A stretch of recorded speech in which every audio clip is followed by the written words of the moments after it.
Nepal, of course, faces an enormous challenge in its quake recovery. For some perspective on this, we're joined by Laurence Brahm in Beijing. He's the founder of the Himalayan Consensus Institute. That's an organization that promotes environmental protection and community development. Laurence, thanks for being on the program with us. Thank you.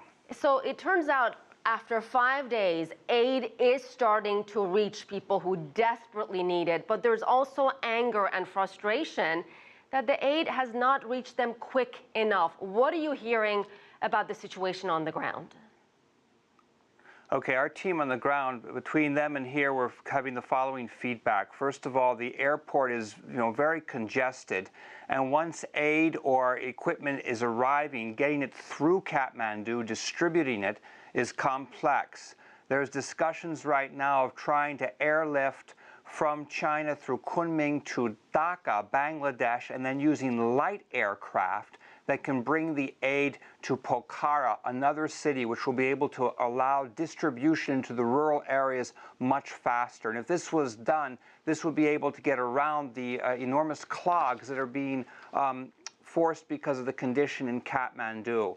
And then the third area that's really critical now is mobile medical clinics. There is an agreement between China and Nepal for mobile medical clinics. These are needed so badly at this time, and particularly in the rural areas where medical help normally is very, very difficult to get. Now it's a desperate situation. So that's where action is needed. So would you say the logistical issues of distributing the aid is right now the biggest challenge?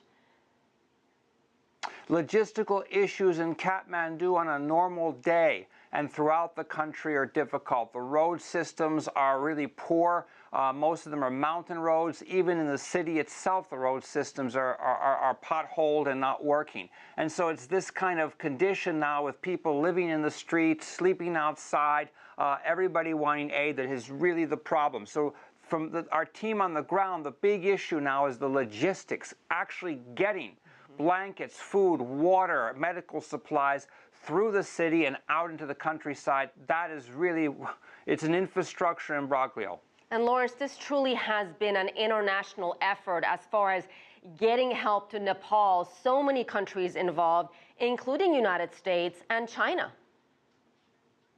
Yes, this is really where the international community has to respond, and in particular, China's been one of the first movers on this.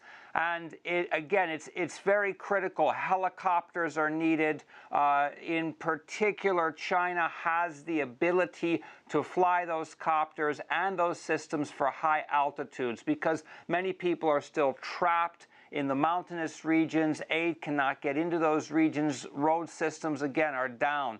So it's this kind of support that's needed, and it's really an opportunity for China to show a soft power face to South Asia, where there have been a lot of, decades of mistrust and uncertainty, and this is really an opportunity to initiate huge amount of soft power through not only aid, but the logistical support that's so badly needed. And Laurence, finally, there's no question that this quake has had a staggering toll on people. Some up to 10,000 people could end up being the death toll in this quake. But what about the historical, the treasured monuments of Nepal, of Kathmandu?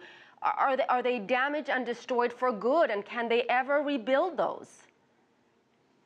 They're not damaged and destroyed for good. There have been earthquakes in the past. 1934 was a devastating earthquake. Those monuments have been rebuilt. The skills exist. And really, Himalayan Consensus in the next stage will be working with our partners there like Kathmandu Valley Heritage Trust and Eco Himalaya to rebuild these, because we see this as absolutely essential not only for the identity of Nepalese and for the tourism sector, but also to re-employ people. It's a way of putting all of those tremendously incredible craftspeople who still have these techniques to work and rebuilding the heritage which is theirs. And that's really the next step, rebuilding Nepal. We certainly hope that does happen. Laurence Brahm, thank you for your time.